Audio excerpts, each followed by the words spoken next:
Good morning. Good morning. Welcome back to Bookeemonsters. My name is PK. It is Thursday, April the 24th, and we're here to look at the new releases that are published in this week. We look at a different genre every day of the work week, Monday through Friday, and on Thursdays we look at fantasy and science fiction. Quick announcements. I do have sprints tonight at 8 p.m. Eastern. They'll go for 2.5 hours. We do sprinting for 3 times a week, every Tuesday and Thursday evening and Saturday afternoons. Hope you're having a good day. Let's jump into fantasy and science fiction.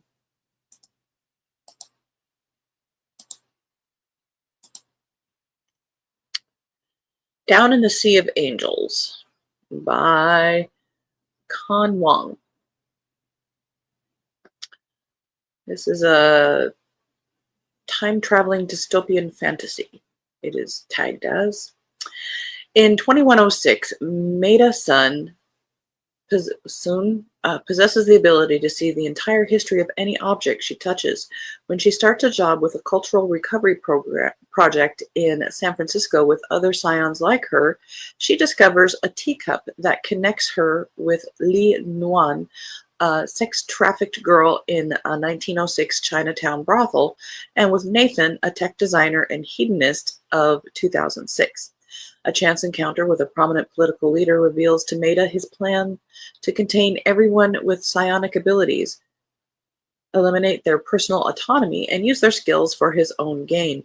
Maida is left with no choice but to join a fight she doesn't feel prepared for, with flashes of the past, glimpses of the future, and a band of fellow scions as her only tools. She must find a way to stop this agenda before it takes hold and destroys life as she knows it. Can the past give Maida the key to saving her future?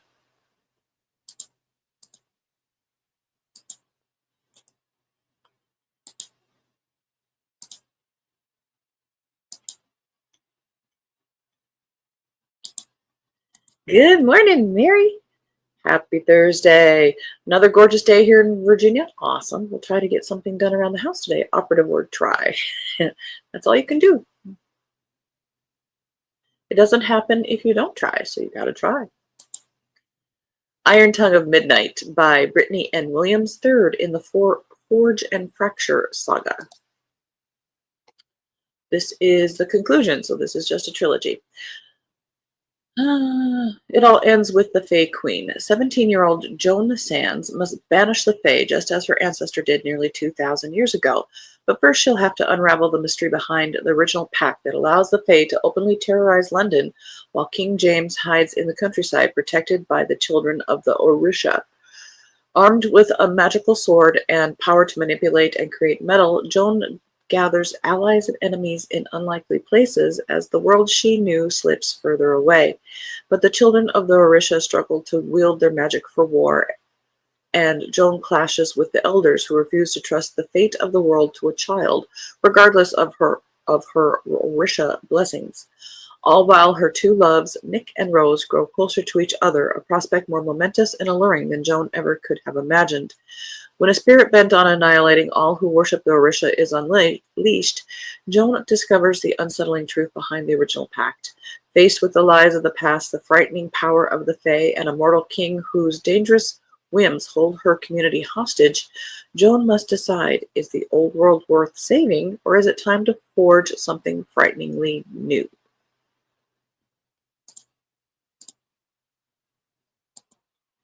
And apparently she's the one person who gets to decide this. Just saying. The Tainted Khan by Taran Matharu. Second in the Soulbound saga. Jay dreams of being a dragon rider. He dreams of freedom from the Saban Empire and a world in which he can lead his people, the Kidara, to freedom. But even though he has his dragon Winter, she is still growing, just as he's still growing in his own power. And the road to victory is even more fraught than he had hoped. Because even when he finds a tribe on the Great Steppe, they are not his people. More, they are outcasts, the tainted. And he finds that he knows little of the customs and political intricacies that take place in these vast grasslands. He is a stranger amongst his own kind, and that is even more apparent when he reunites with the Kadara, for Jay's uncle rules and is loath to cede power to his nephew. And even if Jay was sure he could take the reins of the leadership, he isn't sure he could actually hold them. But the legionnaires and Griffin Guard of the Saban Empire are wreaking havoc against the other tribes of the Great Steppe, and Jay is forced to learn a lifetime's worth of knowledge in a matter of months. From taming the massive Kuroi that make up the tribe's cavalry, to leveling up his magic, to becoming a true warrior, worrying over the fate of the woman he loves, and strengthening his bond with Winter, Jay is a dragon rider with a massive weight on his young shoulders, and his greatest hope is that the shoulders of Winter will soon be strong enough to help carry him.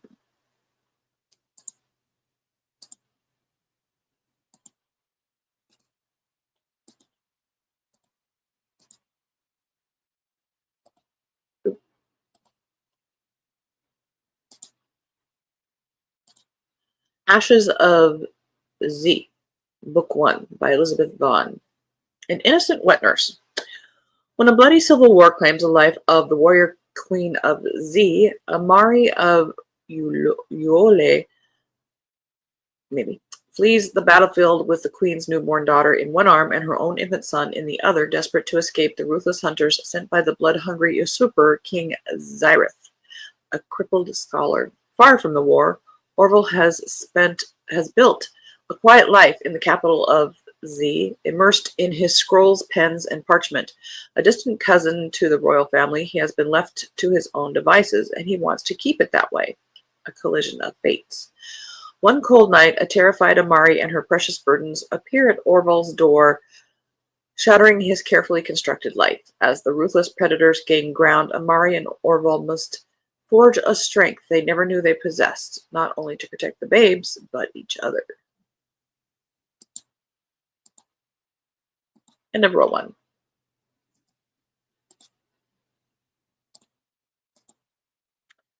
The Forgotten Ship by J. N. Chaney and Terry Mixon. First in the Forgotten Ship series. Somewhere in the universe, a forgotten starship is waiting. Drake steals artifacts so they can benefit all of mankind. They belong in a museum, after all, not hoarded by a select few in their private vaults. It's a dangerous life, but someone has to do it. Then he learns of a map to the location of a lost megafreighter once belonging to the ancient royal family. Drake, like so many before him, can't resist the siren's call. After all, it's the find of a lifetime. All he needs to do is steal the map, right? Except nothing is ever easy for Drake. The map is housed inside a super vault surrounded by guards ready to shoot on sight, and now there's a woman with an eye patch and a vendetta. And all of that could end up being the easy part. Getting the ship and keeping it will be much more difficult.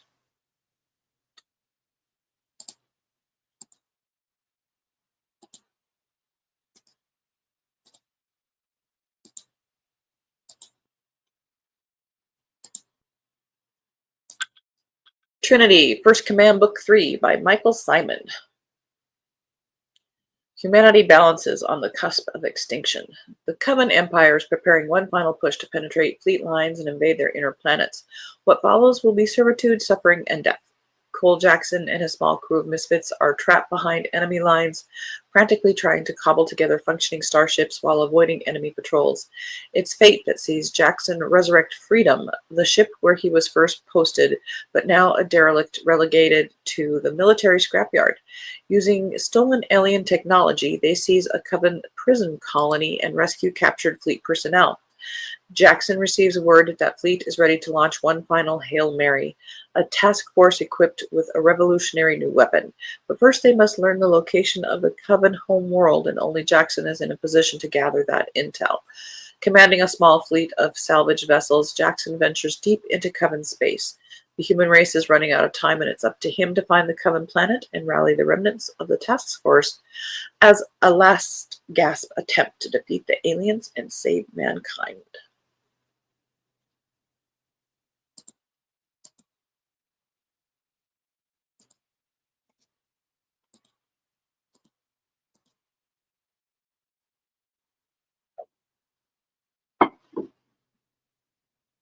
The Shadow Path, a romantic portal fantasy, book 2 in the Shadowlands by Elizabeth Hunter. Eye patches and vendettas, something new, indeed. She has both. Ah, but is she armed with her ironic wit? Karis Morgan is torn between two worlds, one bright, the other shadow, one familiar, the other filled with magic. In one life, Karis is an assistant mythology professor in Northern California. In the Shadowlands, she's a dragon rider with close ties to royals, fae, and powerful magic wielders. It's not just differing worlds that Karis must navigate, but the love of two very different men who wear the same beloved face. When the Anglian king dies, Karis returns to the Shadowlands, where a brittle peace accord threatens to crumble. As war looms and old gods begin to wake, Karis will have to choose between the two men vying for her heart and the two worlds that promise very different destinies.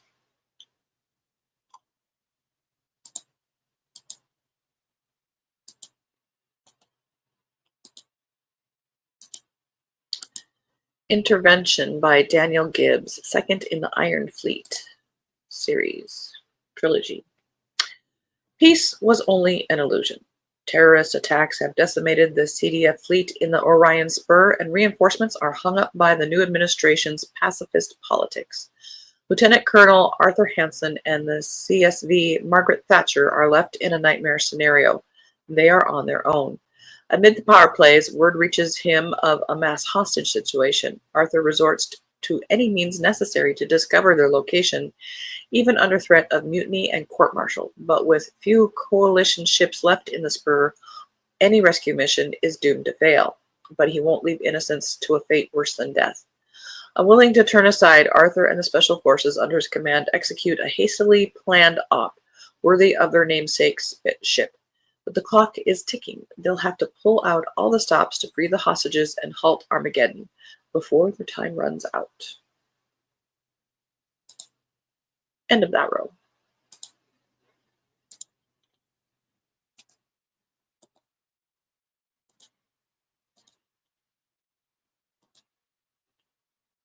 Like to cover the Shadow Path. Yeah, very pretty. Green. The Last Paladin. Book 2 in the Last Paladin series. This is by Roman Savarovsky. The boss of the Shadow District has fallen, and the clans who seized power aren't happy, especially those whose interests I inadvertently disrupted. Now the list of people who want me dead has grown, with a second offended Grand Prince joining the first.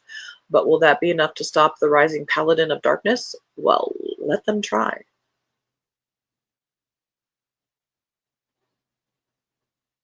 And he's surrounded by women who don't have a big clothing budget, apparently. Just saying. Universal Change by John Walker, 6th in Owning a Spacebar series. When barbarians mobilize for an invasion, only a select few have the means to save the universe. As the Commonwealth reels from internal strife, Carson Flint and his companions must step up to prevent a coup.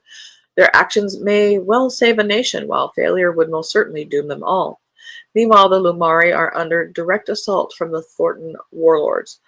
With their military scattered about their territory, only a small force come to their aid. The violence has come straight to their homeworld, intent to end their existence as they know it. If their allies cannot hold off the threat while their forces muster, their fall may well usher in devastating consequences for all life in the galaxy.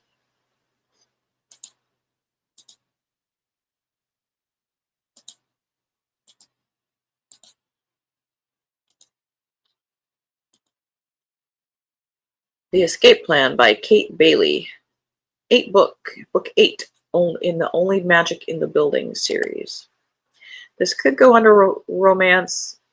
I put it here because there's a whole lot of emphasis on the magic part of it. It could go either way. When there's no escaping the plans life has for you, ... Beckett McCarthy's beloved Gran always taught him to find magic in mundane, everyday things, but since she died, he no longer feels any magic. In fact, he feels nothing at all. So when he has an opportunity to spend a summer abroad in Serendipity Springs, he's expecting little more than a change in scenery, until Keely Roberts quite literally falls into his life.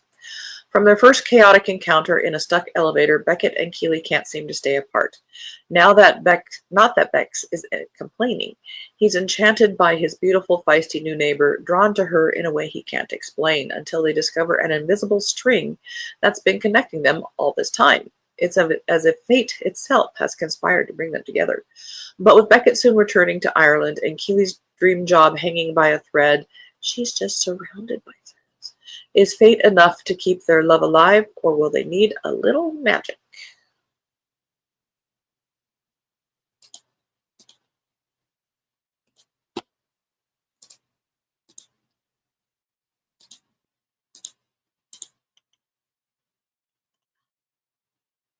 It always does that little extra jump.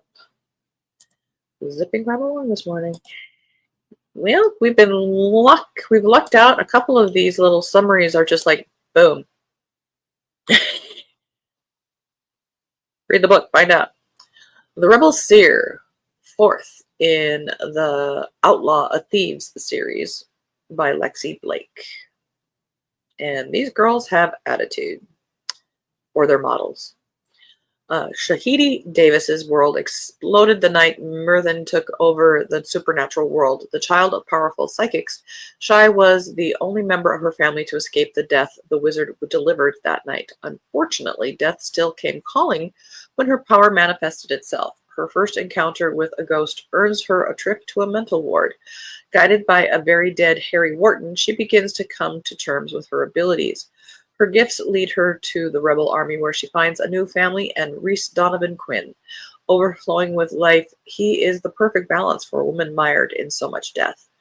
Zoe Donovan Quinn needs to find her friends. The Day family is crucial to the war effort against the man who cost her 12 years with her children. More importantly, she loves Sarah, Felix, and Mia. They fled the plane to escape Merthin, but the doorway Sarah opened was destroyed. Zoe thinks she'll find another way to reach them on the fairy plane, and she can take this time to connect with Shai, who she's certain will be her daughter-in-law someday. But things are not all right in Fairy. Zoe, Dev, and Daniel find the royal palace in chaos, while Shai and Rhys get drawn into a problem that could change the plane forever. End of that row.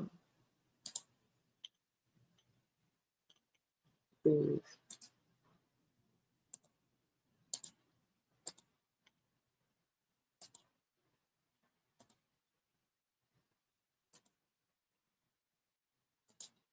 Advocate, Book 3 of the Warden series by Daniel M. Ford. Wine shops on every corner, assassins in every alley. It's good to be home. Alice Delenti is back on her home turf, but it's not quite as welcoming as she remembered. Recalled from Lone Pine to investigate claims of murder by magic against her mentor, legendary warden Bardoon Jacques, Alice takes to the streets of the grand city of Lessenis and plumbs the deepest secrets of the Lyceum to clear his name. Certain of her success, she doesn't count on thieves, subterranean labyrinths, or the assassins that dog her steps from the moment she leaves her tower. Behind all of it lurks a ring of unknown wizards who can seemingly reach anyone with their magic. Without knowing who she can trust, Alice must gather what allies she can to unravel the web of intrigue, murder, smuggling, and theft originating in the halls of magic power. With an old friend from her college days, a war-haunted gnome thief-catcher, and the advice of her imprisoned advisor, Alice races to save lives and expose a conspiracy that seeks to change the face of the world.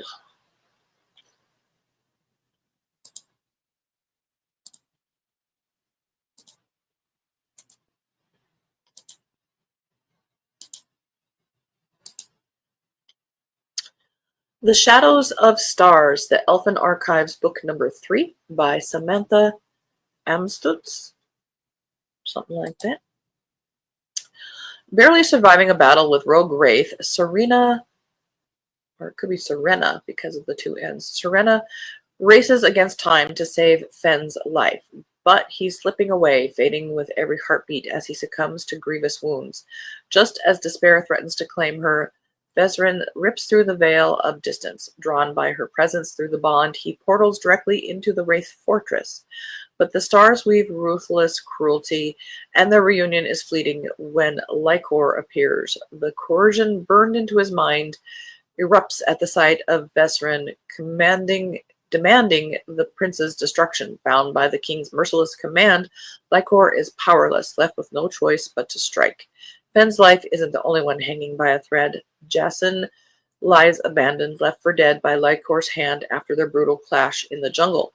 Even if they escape unscathed, their battle is far from over. The remaining Heart of Stars must still be reclaimed, and ancient secrets wait to be unearthed on the other side of the world. It sometimes occurs to me that you really need to know what happened in books 1 and 2 to understand what was going on there.